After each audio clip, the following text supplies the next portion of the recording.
Grammar का एक बहुत ही खास चैप्टर है नरेशन। आज उसके बारे में हम आपको जानकारी देने जा रहे हैं, नरेशन के बारे में। नरेशन होता क्या है? नरेशन का अर्थ होता है कथन। हिंदी में इसको आप कथन कहिएगा। तो सबसे बड़ी बात आती है कि नरेशन को डिफाइन हम कैसे करेंगे। तो कोई भी व्यक्ति किसी स्टेटमेंट को देता है तो वही नरेशन कहलाता है, यानी कि वक्ता द्वारा कहे गए कथन को नरेशन कहेंगे। द स्टेटमेंट गिवन बाय या the statement spoken by speaker is called narration. आप इस नरेशन को समझिए। The statement spoken by speaker, कोई भी स्टेटमेंट हो यदि उसे बोला जाएगा स्पीकर के माध्यम से तो उसको हम कहेंगे नरेशन कहेंगे। तो नरेशन जो है नरेट शब्द से बना है, और नरेट का क्या अर्थ है वो आपको आगे बताते हैं। नरेशन एक नाउन है जिसका हिंदी कथन होता है कथन। नरेशन का हिंदी होता है कथन। ये एक नरेशन वर्ड जो है नाउन है, लेकिन नरेट, इसमें आप देखिए नरेट शब्द से बना है। नरेट क्या है? तो वर्ब है जिसका नरेट का मतलब होता है वर्णन करना। नरेशन नाउन है जिसका हिंदी होता है कथन। नरेट वर्ब है जिसका हिंदी होता है वर्णन करना। आगे आते हैं काइंड्स ऑफ नरेशन पर। तो नरेशन दो प्रकार के होते हैं। नरेशन कितने प्रकार के? दो प्रकार के। एक जो होता है वो डायरेक्ट स्पीच कहलाता है, और दूसरा जो होता है इनडायरेक्ट स्पीच कहलाता है। मतलब पहला जो होगा डायरेक्ट नरेशन और दूसरा जो होगा वो इनडायरेक्ट नरेशन। अब इस चीज को समझते हैं कि डायरेक्ट स्पीच या नरेशन क्या है। When the speaker's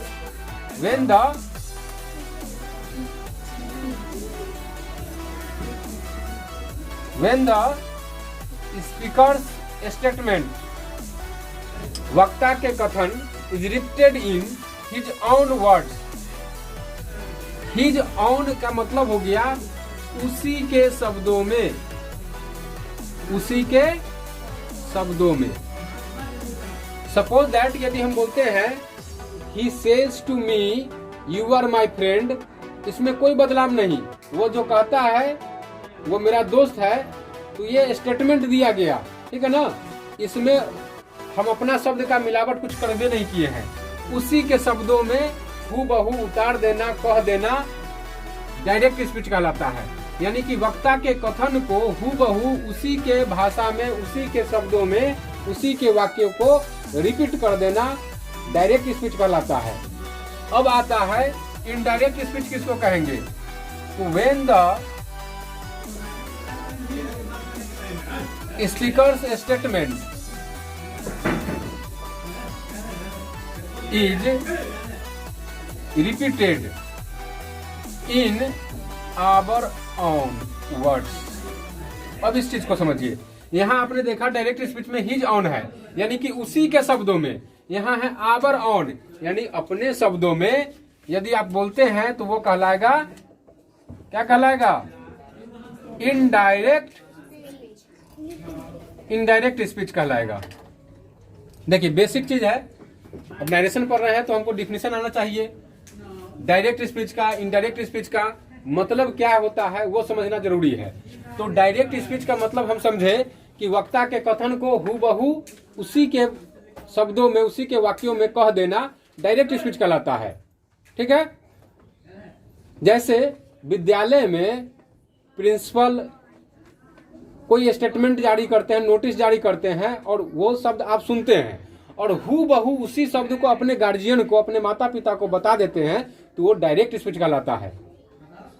लेकिन आप उस चीज को आधा अधूरा जैसे समझे या आधा अधूरा सुने हैं, और जाकर जो प्रिंसिपल साहब ने जो नोटिस निकाला था ना, उसमें अपना शब्द भी मिला दिए कुछ, और तब जाकर गार्जियन को जाकर बताएं, तब कुछ अंतर आ जाएगा। बात का जो सूचना मिला है आपको उसका थोड़ा अंतर आ जाएगा, क्योंकि आप अपने शब्दों का भी उसमें सम्मिलन कर लिए हैं। तो जब आप अपना शब्द को मिला लीजिएगा और तब किसी दूसरे को बताइएगा, तो इसका मतलब हो गया कि वो इनडायरेक्ट स्पीच है, ठीक है। झगड़ा कैसे लगता है जी? झगड़ा लगने का मतलब हो गया कि आप वक्ता दूसरा का झगड़ा देख लिए और उसमें जैसे अपना शब्द जोड़ के तीसरा व्यक्ति को जैसे आप कुछ और मसाला देकर बता दिए तो वहां पर झगड़ा होने के चांसेस ज्यादा रहता है। तो इनडायरेक्ट स्पीच में अपना शब्द का जोड़कर एक नया जैसे सेंटेंस बना देते हैं, अर्थ वही रहता है, बदलता नहीं है, लेकिन थोड़ा सा जैसे ग्रामेटिकली जैसे चेंजमेंट होता है। अब हम आगे पढ़ेंगे कि डायरेक्ट से इनडायरेक्ट कैसे बनाएंगे, उसका रूल को हम पढ़ने जा रहे हैं, इस पर ध्यान दीजिएगा।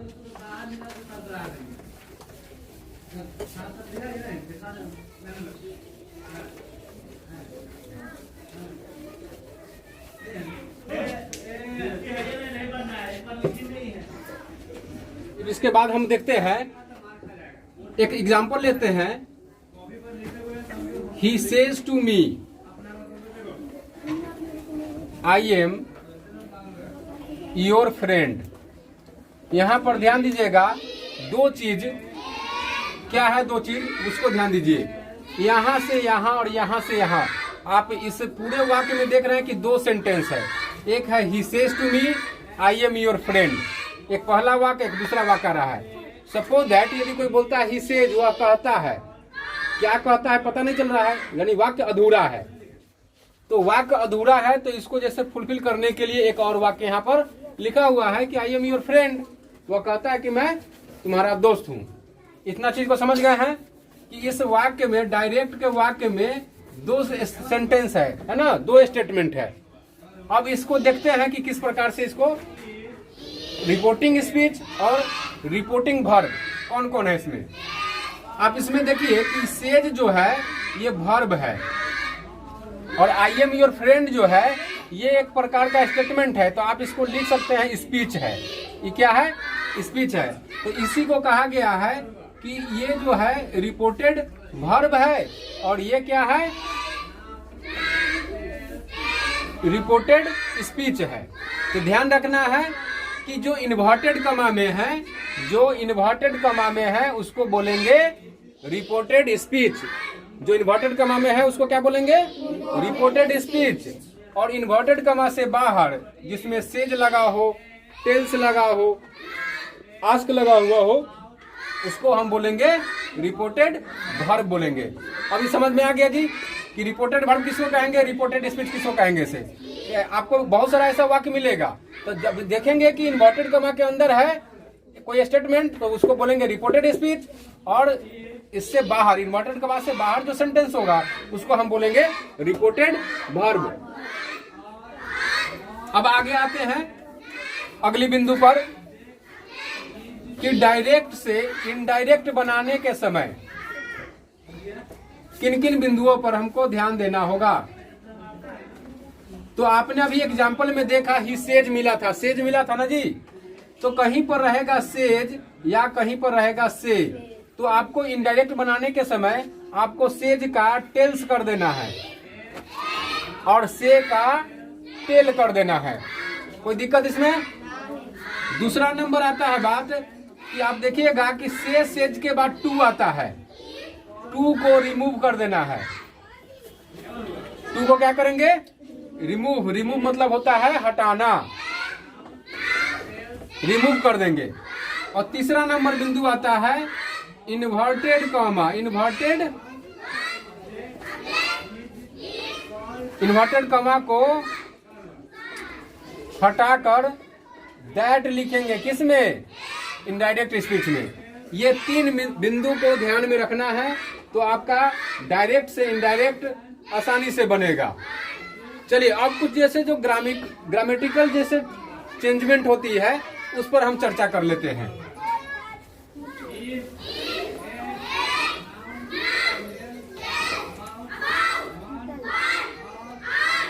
Change of person, change of person एक सूत्र समझ लीजिए इसको, SON। इसको एक, इसको दो, इसको तीन, मतलब इसको मानेंगे फर्स्ट पर्सन। एक को क्या मानेंगे? First person. दो को क्या मानेंगे? Second person. और थर्ड को मानेंगे थर्ड पर्सन। इसके ऊपर देखिए, एक के ऊपर S है तो S का मतलब होता है सब्जेक्ट और O का मतलब होता है ऑब्जेक्ट। और इन का मतलब होता है नो चेंज। ठीक है, तो अब इसको समझ लेते हैं। एक जो लिखा हुआ है इसको हम मानेंगे फर्स्ट पर्सन। तो फर्स्ट पर्सन सब्जेक्ट के अनुसार, किसके अनुसार? सब्जेक्ट के अनुसार। इसके बाद आता है सेकेंड नंबर ना, सेकेंड पर्सन ऑब्जेक्ट के अनुसार।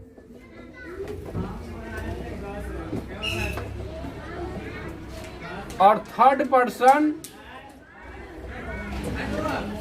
No change. आप यहां पर देखिए कि SON का मैंने मतलब बताया 1 2 3, और 1 2 3 से SON का रिलेशन क्या हुआ कि फर्स्ट पर्सन सब्जेक्ट के अनुसार, सेकेंड पर्सन ऑब्जेक्ट के अनुसार, थर्ड पर्सन नो चेंज। ये चीज को आपको दिमाग में रखना होगा। अब आप इससे पहले पढ़ चुके होंगे कि फर्स्ट पर्सन में कौन कौन से प्रोनाउन आते हैं।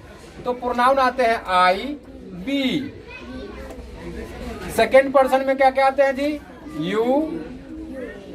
यू। थर्ड पर्सन में क्या आता है? ही, सी, इट, नेम। अब देखिए जब सेंटेंस अभी तो एग्जांपल हम लिए नहीं है, अब लेंगे तो समझ में आपको आएगा। यहां तक अभी जो इससे पहले जो बताए थे रिपोर्टिंग वर्ब, रिपोर्टेड स्पीच, वो समझ गए होंगे। और दूसरा नंबर चेंज ऑफ पर्सन में हमने आपको बताया, इसको आप समझ गए होंगे। और ये चीज आपको ध्यान में रखना होगा कि फर्स्ट पर्सन में I, B, सेकेंड पर्सन में यू और थर्ड पर्सन में ही, सी, इट और नाम आना चाहिए। तब जाकर आपका डायरेक्ट से इनडायरेक्ट बनना बहुत ही आसान होगा। अगली बिंदु इस पर ध्यान देते हैं।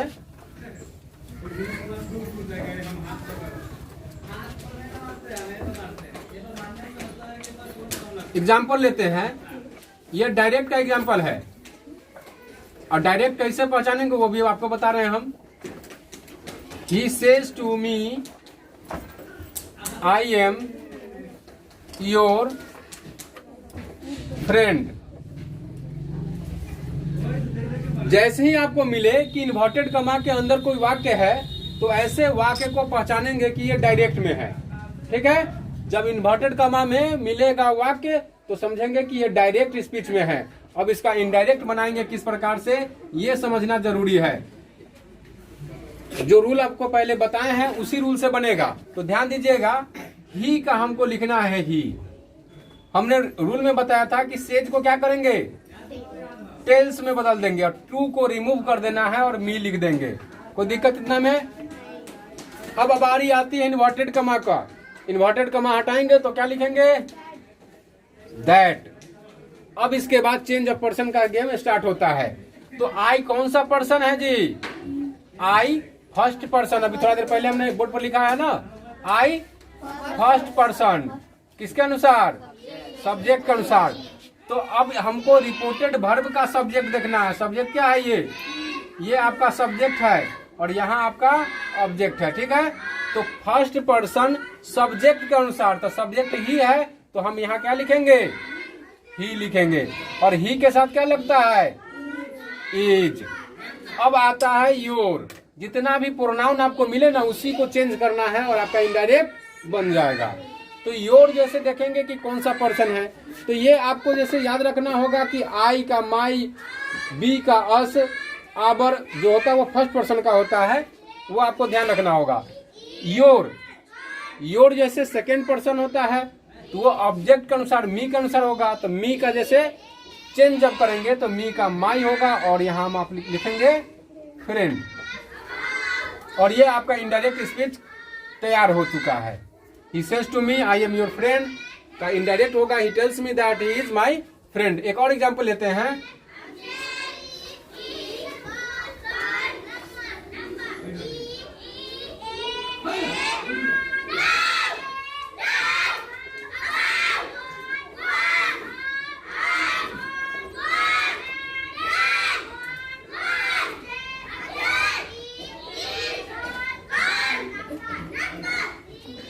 अभी जो हम सेंटेंस लिखे हैं वो डायरेक्ट का है। अब हम इसको बनाने जा रहे हैं इनडायरेक्ट। अब देखिए कैसे बनता है। दे का तो दे लिखेंगे हम यहाँ पर, से मिल गया तो से का हम लिखेंगे टेल। ठीक है, तो हमने लिख दिया टेल, टू के रिमूव कर देना है, इसके बाद लिखना है मी, इन्वर्टेड कॉमा हटाएंगे, दैट लिखेंगे। अब जो आता है चेंज ऑफ पर्सन, तो चेंज ऑफ पर्सन में आप देखिए दो को प्रोनाउन है, यह दोनों को चेंज करेंगे तो मेरा इनडायरेक्ट कंप्लीट हो जाएगा। तो ही जो है कौन सा person, third person, third person हमने क्या पढ़ा, नो चेंज, तो ही का ही लिखेंगे यहाँ पर। इसके बाद इज लगाएंगे।